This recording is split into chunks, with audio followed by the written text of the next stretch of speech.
On January 17, 2025, in a dark prison cell at Florida State Prison, a man sat waiting for the final moment of his life. His name was Wade Wilson.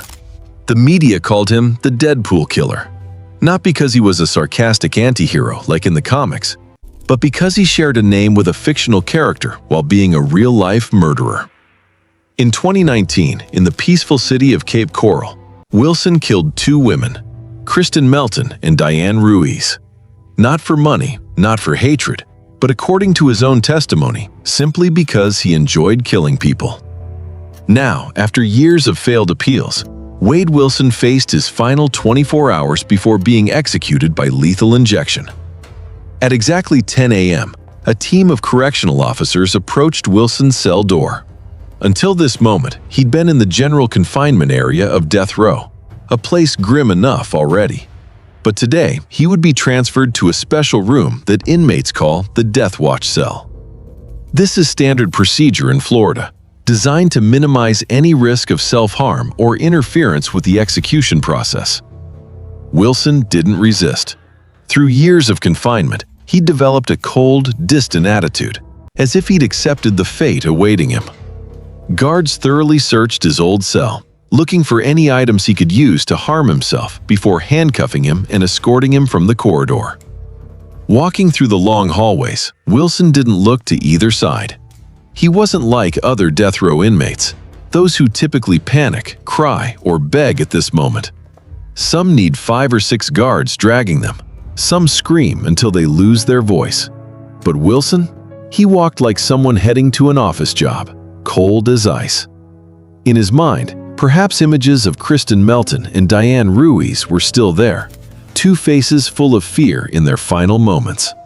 But on Wilson's face, not a hint of emotion. The room he was brought to sat just meters from the execution chamber. Compared to other cells on death row, this one was smaller but unusually clean, a luxury only inmates in their final 24 hours experience. The room had a bed, a shower, a small table, and, of course, surveillance cameras recording his every movement. From this moment, Wilson lived under 24/7 monitoring. A guard was assigned to ensure he didn't harm himself, though the likelihood was very small. Wilson just sat still on the bed, staring down at the floor as if nothing remained worth waiting for. This transfer wasn't just an administrative procedure. It carried profound psychological impact. For many inmates, this is the moment when the weight of fate becomes undeniable. The proximity to the execution chamber, combined with complete isolation, can be a brutal experience. But Wilson showed no clear reaction. To the guards, this attitude wasn't a sign of courage, but of a person who had long ago lost connection with his own humanity. At noon, guards brought Wilson his first meal of the day. Nothing special. Just a standard breakfast from the prison kitchen. Scrambled eggs, toast, and a cup of weak coffee. Unlike other inmates, Wilson showed no interest in food. He ate slowly, with mechanical movements, as if it were just a procedure to complete. During these hours, Wilson was completely alone in his cell. His only human interaction was with guards continuously monitoring from the other side of the door. Every movement he made was watched, not to prevent escape, but to ensure he didn't do anything to interfere with the scheduled execution. He had visitation rights, but no family or friends appeared that day. The only person who contacted him was his lawyer, who visited briefly through a glass partition. The conversation was short and formal, focusing on legal matters and procedures. The lawyer tried offering words of comfort, but Wilson barely listened. He only responded with monosyllables, eyes staring at a spot on the floor. At 4 p.m., the prison chaplain approached Wilson's cell. He was a man with a gentle voice and serene expression, familiar with accompanying inmates in their final moments. The chaplain offered spiritual support, asking whether Wilson wanted to pray, confess, or simply talk. But Wilson wasn't interested. His answer was brief and distant, making clear he didn't need companionship or comfort. However, he let the chaplain sit silently beside him for a few minutes, a gesture of resignation rather than acceptance. Meanwhile, in other areas of the prison, Staff were making final preparations. The medical team reviewed the execution protocol and checked equipment necessary for lethal injection. Simultaneously, the warden ensured all witnesses, from victims' families to reporters, had confirmed attendance for the next day's procedure. In Wilson's cell, the atmosphere grew thicker as afternoon wore on. Silence was broken only by guards' footsteps in the corridor, seemingly deafening. Wilson sat on the edge of the bed, motionless, as if there was nothing left to do, nothing left to say. Darkness began descending on the prison, and the clock kept counting down to the most brutal moment. When the clock on the wall showed 7 p.m., guards brought Wade Wilson the meal he could choose one last time in his life, his last meal. This is one of the few remaining rights of a death row inmate, a strange and controversial tradition in the American justice system. In Florida, the maximum budget for this meal is $40, and choices must be locally available. Wilson ordered a cheeseburger, crispy fries, and a chocolate milkshake. It was a simple choice, almost mundane, but it carried profound symbolic meaning. This was the first time in decades he could decide what he would eat, a tiny moment of power amid absolute helplessness. The meal arrived on a plastic tray. Guards watched as Wilson picked up the cheeseburger, took one bite, then set it down without touching it again. He showed no sign of enjoying the food, didn't even seem to care. For him, this final meal was just a reminder of what was about to happen. In American execution history, the last meal tradition has existed for hundreds of years, originating from the belief that a full meal could soothe the soul before leaving this world. Some death row inmates have chosen luxury items like Alaskan lobster, T-bone steak, or even a large pizza. But psychological research shows most death row inmates cannot finish their last meal. When death is too close, eating becomes meaningless. The body no longer feels hunger, taste dulled by fear and stress. Food, no matter how delicious, becomes ash in their mouths. At 10 p.m., the chaplain returned for the second time, sitting beside Wilson in silence. Some inmates in their final hours choose to write letters, pray, or try to sleep to forget reality. But Wilson did none of those things. He just sat there on the bed, eyes staring into space, his mind seemingly locked in a place no one could reach. One wonders, what runs through a killer's mind at this moment? Is it the image of Kristen Melton when she begged to live? Or Diane Ruiz's face in that final desperate moment? Does Wilson feel remorse, even just a flicker, for what he's done? Or in his mind, is there only emptiness, something that died long before his body stops breathing? His vacant stare offers no answers. It's the look of a person who long ago lost connection with emotion, with conscience, with anything that makes us human. When the clock struck midnight, Wilson picked up a cup of water and took a small sip, then continued sitting like a stone statue. The prison at night carries a strange and terrifying silence. The sound of patrolling guards' footsteps echoing in the corridor, keys jangling outside. Wilson's own steady breathing, perhaps the only sound he still controlled. The sense of time that night became distorted. Each second stretched like hours, but simultaneously, time also passed too quickly. That paradox is the silent horror only those on death row understand. Throughout the room, harsh fluorescent lighting never turned off. This is a mandatory regulation to prevent any suicide attempts. But this constant light is also a form of silent torture, not allowing the mind to rest, not allowing sleep to come, leaving only brutal wakefulness through the long night. Wilson didn't sleep. His eyes remained open, staring at an undefined point on the cold concrete wall. Guards took turns monitoring him through cameras and through the small window on the cell door. They'd witnessed many death row inmates in their final 24 hours, some sobbing uncontrollably, some angrily banging their heads against walls, some praying ceaselessly. But Wilson's motionlessness made even the most experienced guards uneasy. This wasn't the calm of someone who'd accepted fate. This was the emptiness of something no longer alive, though the heart still beat. The smallest sounds in the night were amplified. Someone coughing in a distant cell, the air conditioner humming, his own breath, In, out, in, out. Each breath bringing him closer to the end. And then, slowly, the sky outside the small window began shifting from pitch black to gray. Dawn was coming. The final hour was no longer far away.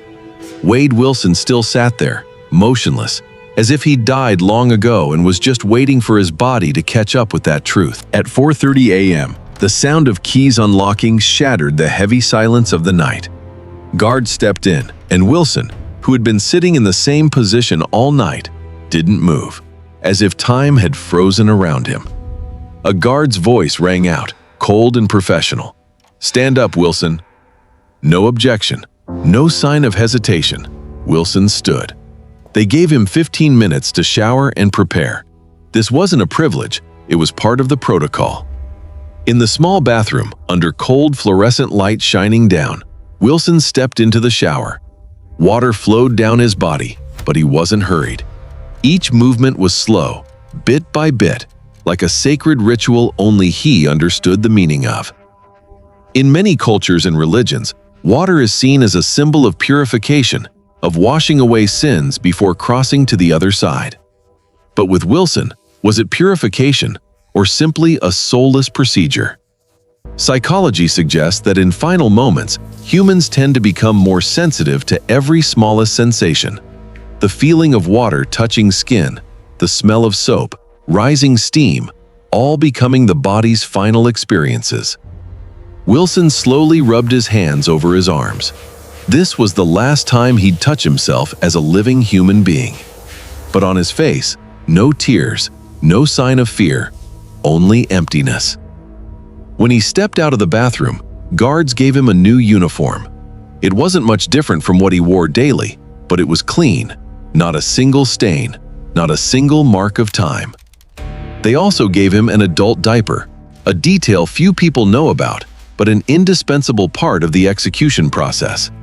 When the body dies, all muscles relax, and loss of control over bodily functions is inevitable. To avoid awkward or humiliating situations, adult diapers are used. It's a brutal truth. Even in death, humans must follow rules about dignity that society imposes. At exactly 5 a.m., Wilson was ready. Guards handcuffed him, then shackled his legs, chains clanking with each movement. They escorted him out of the cell and into the corridor leading to the execution chamber. This corridor was short, only a few dozen meters, but it felt like it stretched endlessly, each footstep echoing, bouncing back off bare concrete walls.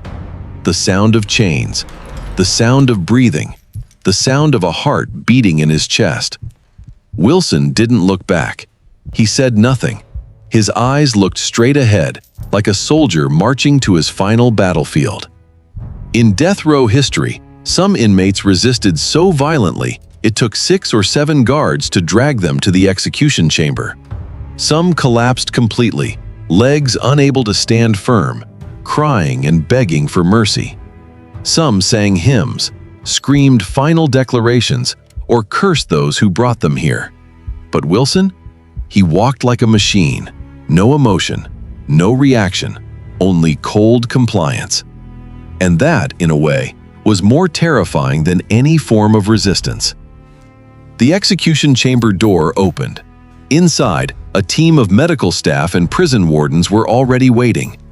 In the center of them room was a leather-padded gurney, the execution bed, surrounded by medical equipment, heart monitors, and a telephone mounted on the wall. That telephone was the last fragile hope of any death row inmate.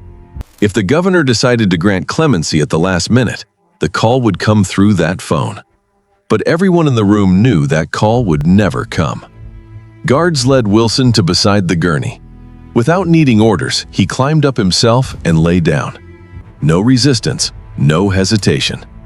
The medical team began securing him with leather straps, arms, legs, chest, ensuring he couldn't move. They worked quickly and precisely, like skilled craftsmen. Next came finding a vein. This step could take time, especially when stress and fear cause veins to constrict and become difficult to find.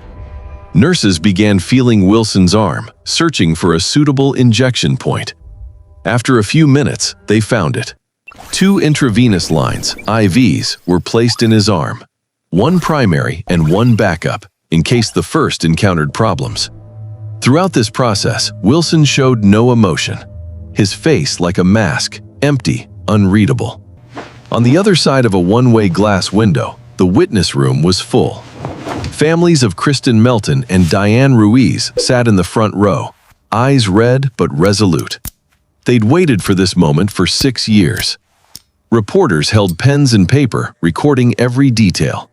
Some legal observers and prison representatives were also present.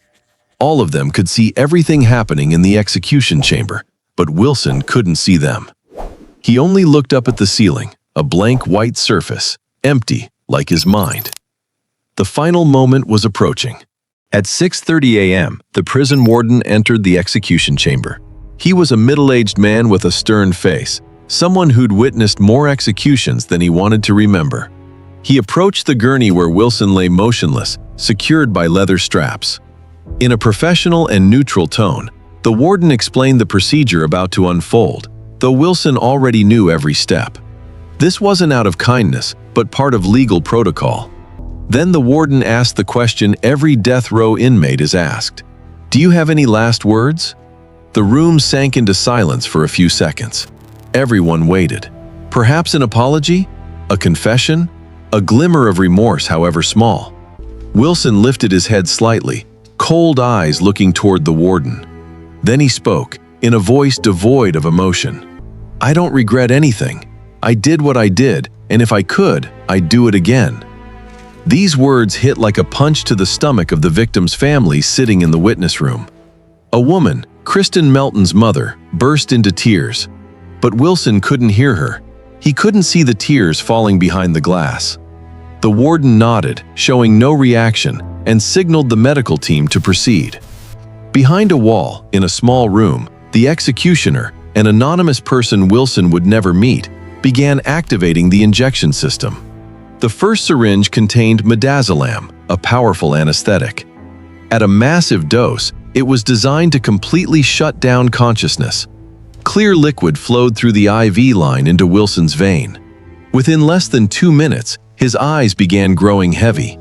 He tried to look at the ceiling, but his vision gradually blurred. Then his eyelids closed. His body lay still, no sign of awareness remaining. Though there had been reports of death row inmates reacting painfully to midazolam, Wilson showed nothing. Perhaps he was in pain, perhaps not. No one could know.